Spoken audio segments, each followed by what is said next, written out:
Selamat pagi MJ Listener. Masih dalam Morning Traffic, tentunya dalam segmen Morning Session with Nuim Hayat. Edisi Selasa 24 Agustus 2001 bersama saya Nurdian Santoso dan tentu saja sudah bersama kita jurnalis senior Nuim Hayat. Selamat pagi Bang Nuim, apa kabar, sehat? Bang Nuim.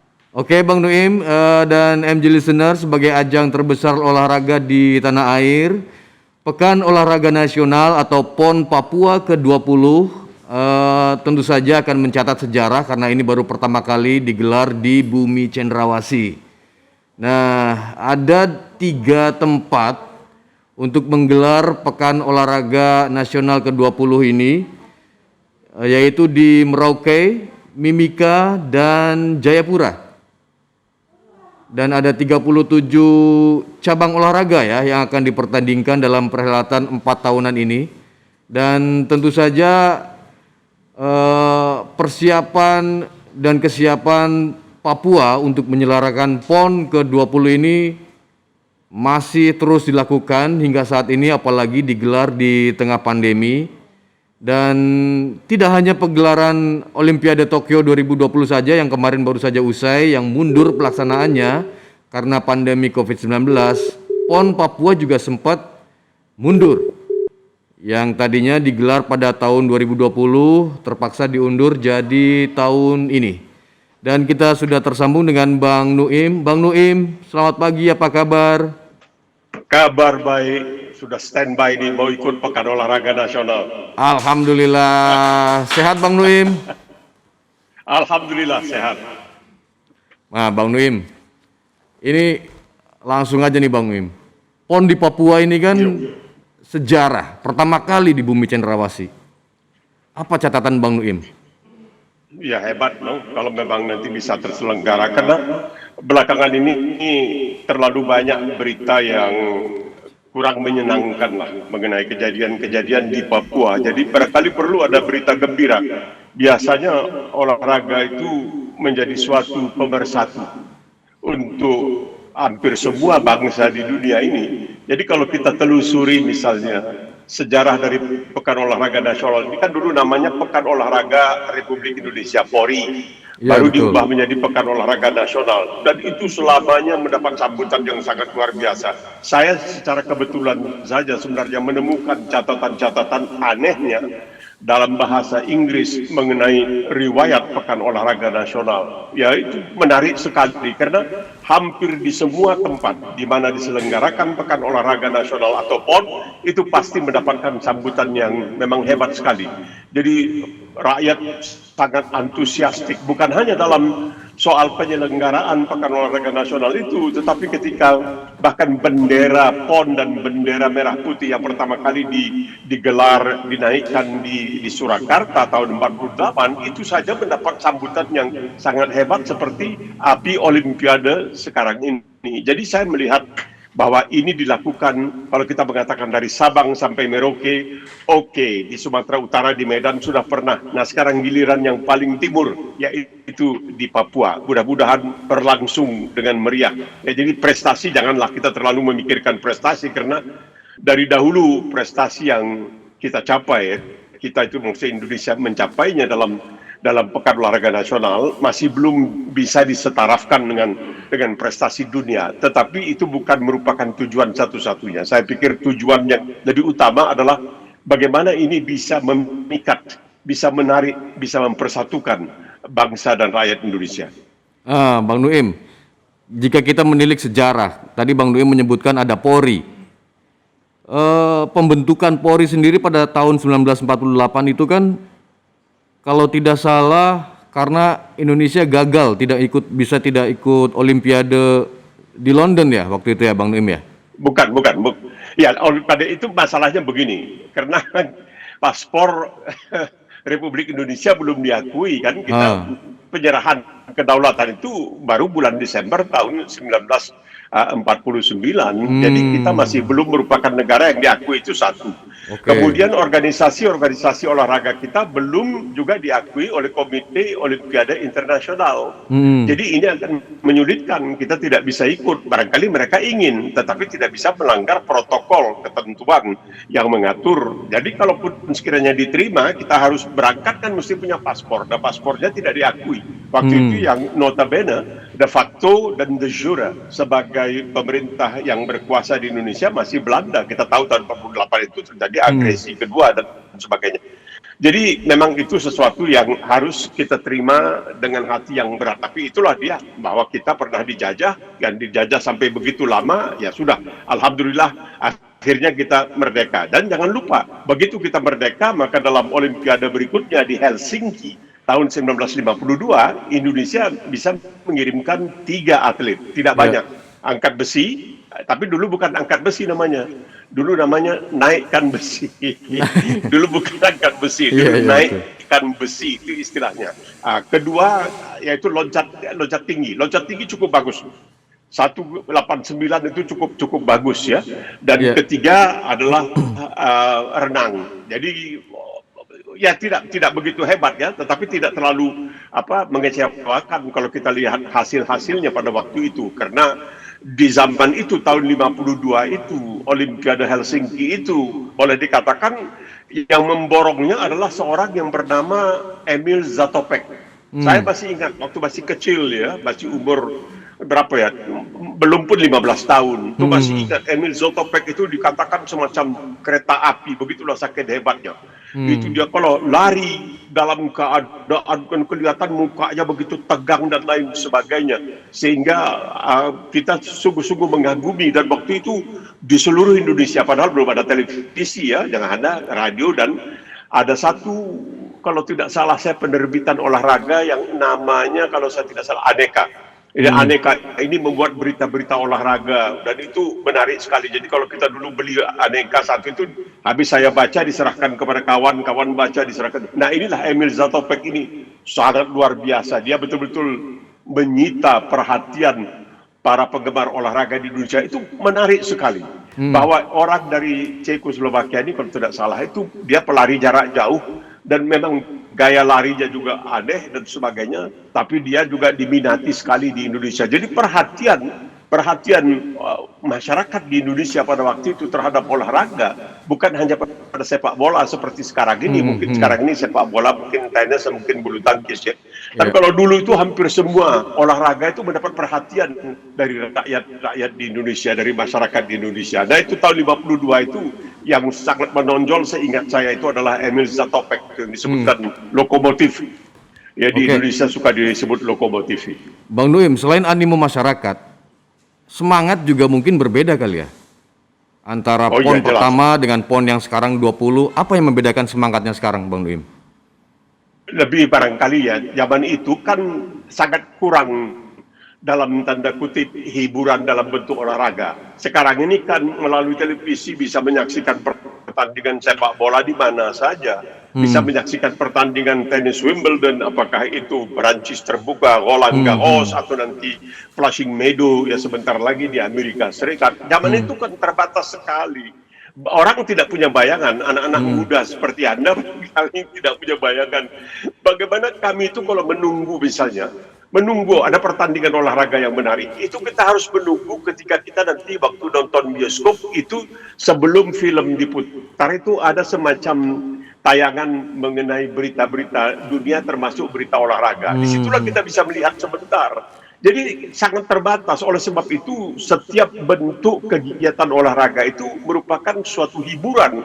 Maka kita bukan sangat-sangat luar biasa meminati, dan penulis-penulis saya ingat, di antara penulis olahraga yang luar biasa pada waktu itu adalah orang yang bernama Anhar. Nah, ini Anhar ini keluarganya boleh berbangga lah, karena dia ini banyak sekali memberikan kepada kami-kami yang masih kecil pada waktu itu, masih di bawah, belum bisa pun nonton film 17 tahun ke atas, masih belum bisa. Jadi tapi membaca tulisan-tulisan Anhar mengenai olahraga itu, wah itu sangat luar biasa. Jadi di zaman itu setiap bentuk pertunjukan itu memang mendapatkan perhatian dan diminati, sangat diminati oleh rakyat, karena terbatasnya.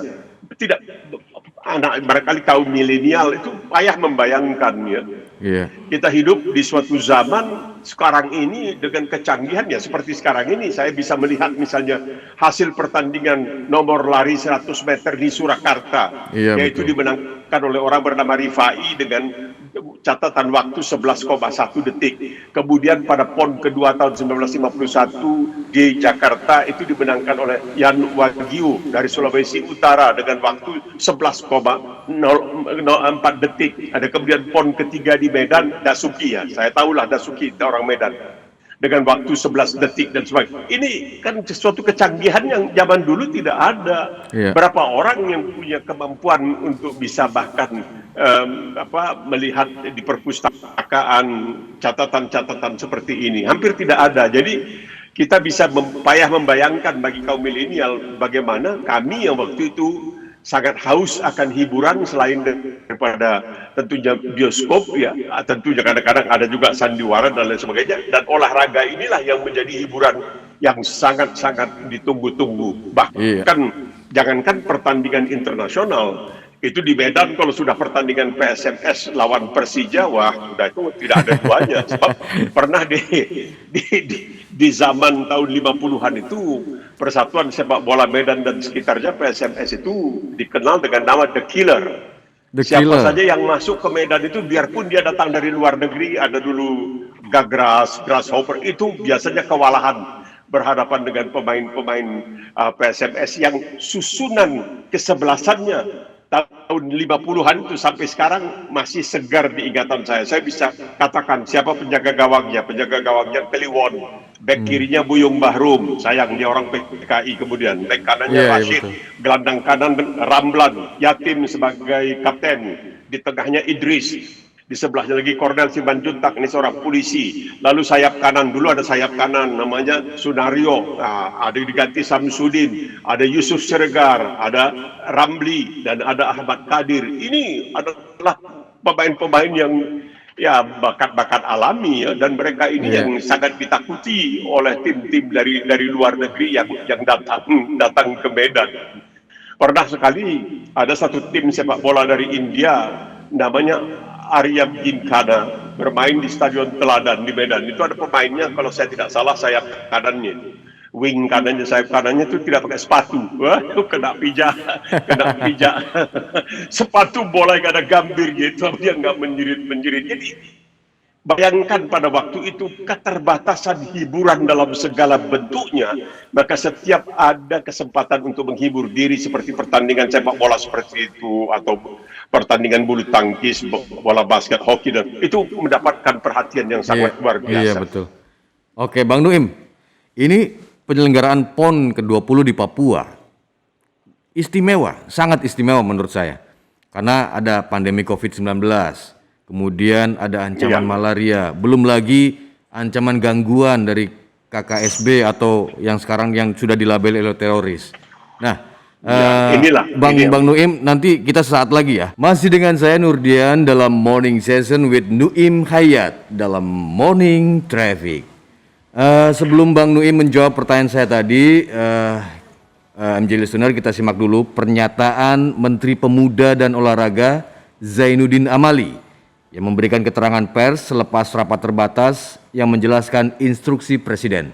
Dan berikut pernyataan Menpora Zainuddin Amali selengkapnya. Dan untuk PON sendiri itu dilakukan di 4 sub TB atau 4 klaster, yakni Kota Jayapura, Kabupaten Jayapura, Kabupaten Mimika, dan Kabupaten Merauke.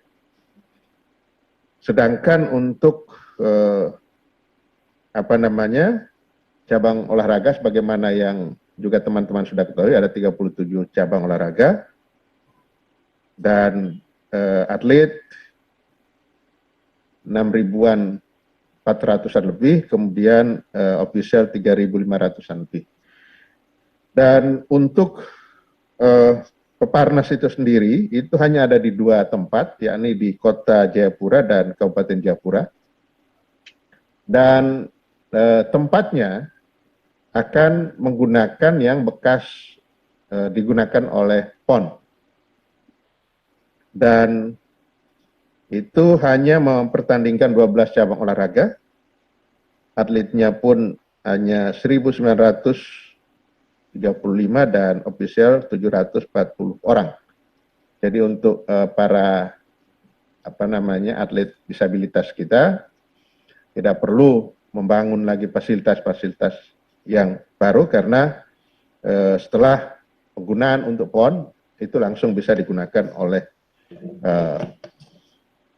para peserta Peparnas. Hal lain yang juga tadi sudah dibahas dan mendapatkan arahan dari Bapak Presiden adalah vaksin. Vaksin yang harus disegerakan kepada seluruh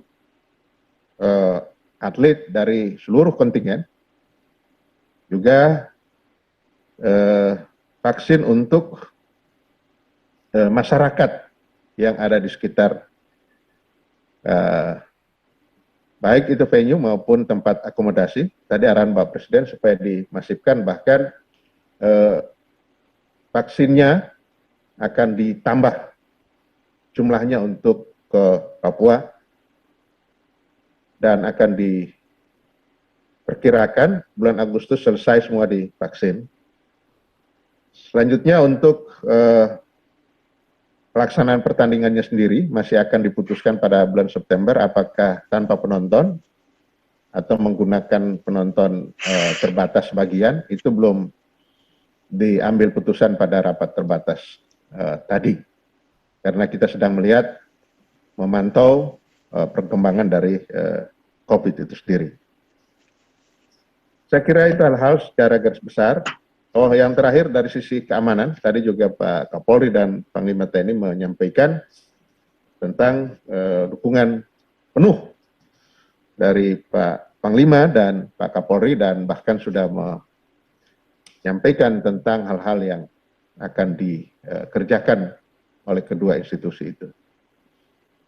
Saya kira dari saya itu dan Nah, Bang Nuim, tadi Menpora sudah menyampaikan beberapa catatan terkait pelaksanaan PON di Papua. Ada terutama terkait dengan pandemi, kemudian ada terkait dengan keamanan. Kalau Bang Nuim sendiri, apa yang bisa kita persiapkan lebih untuk menyambut PON 20 di Papua? Ini barangkali keamanan dalam arti yang seluas-luasnya ya. Jadi bukan hanya keamanan dari gangguan misalnya orang-orang yang tidak bertanggung jawab, tetapi keamanan yang paling barangkali harus diutamakan adalah seperti yang terjadi di Tokyo baru-baru ini dan terjadi hari ini kan akan diresmikan Paralympics ya untuk orang-orang disabel. Jadi ini pandemi ini yang membuat masalah barangkali. Padahal penting sekali artinya pekan olahraga pertama, nasional pertama di wilayah Papua ini penting sekali. Dan seharusnya bisa dinikmati ya oleh sebagian terbesar atau siapa saja di Papua yang ingin secara langsung menyaksikan pertandingan-pertandingan di arena-arena atau di sarana-sarana olahraga itu. Tetapi ya saya tidak tahu bagaimana pengaturan, apakah akan dijaga jarak dan lain sebagainya.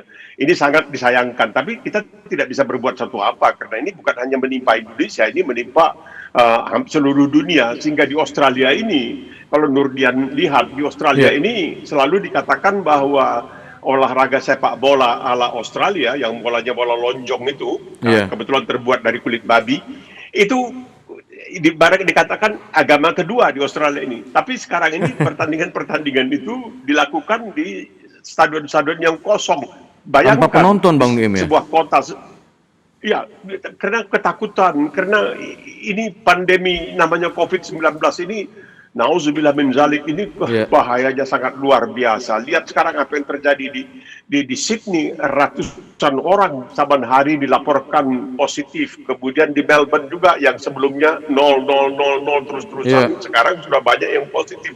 Jadi saya tidak begitu meyakini, karena kebetulan tadi waktu Menteri Olahraga menyampaikan sambutannya, saya terputus ya, tidak mendengarkan. Ya seperti itu telah diberitahu oleh produser memang. Jadi saya bisa mengira-ngira lah kira-kira apa yang dikatakan, dan ini sangat disayangkan karena saya yakin biar bagaimanapun pemerintah harus sangat bertanggung jawab dan memastikan agar jangan sampai suatu peristiwa olahraga yang dikatakan bersejarah untuk provinsi kita di bagian timur, yaitu di Papua, telah menjadi misalnya sarang dari pemaparan atau berjangkitnya penyakit yang sangat Klaster berbahaya penyebaran ini. baru Yang gitu ya, mudah-mudahan, Bang Nuim ya. Ya, karena begini Nurian, saya dulu sering jumpa dengan orang yang bernama Bob Hasan. Tahu, Nurian tahu kan Bob Hasan? Ini orang kaya di bidang perkayuan, tapi dia juga punya perhatian yang sangat luar biasa dalam pembinaan olahraga. Dia sering kalau jumpa saya, dia bertanya bagaimana pembinaan olahraga di Australia, kenapa bisa begitu maju dan lain sebagainya, padahal itu negara kecil, benua kecil. Dan dia juga mengatakan, apa Anda tahu, katanya, bahwa pada hakikatnya olahragawan kita, kata yang dari waktu itu masih disebutkan Irian Jaya ya. Dari Irian Jaya itu sangat berbakat. Mereka itu tidak memerlukan banyak bimbingan, asalkan mereka bisa disiplinkan dan dibimbing dengan baik, mereka bisa menjadi olahragawan yang dapat mengharumkan nama nusa dan bangsa Indonesia. Dia punya keyakinan seperti itu, dan memang betul kan. Pernah beberapa waktu yang lalu itu tim sepak bola dari Papua, dari Irian Jaya itu sangat dikagumi di Indonesia. Tapi sekarang ini sudah nampaknya agak mulai berkurang sedikit, mungkin karena satu dan lain hal, katakanlah seperti itu. Jadi yang barangkali sangat disayangkan, ini adalah suatu peristiwa olahraga yang luar biasa. Ini akan dikenangnya seperti saya mengenang peristiwa olahraga, Pekan Olahraga Nasional yang ketiga, yaitu tahun 53. Waktu itu kita mengejar tuh ya, di Indonesia itu tahun 48, tahun 51 di Jakarta, tahun 53 di Medan.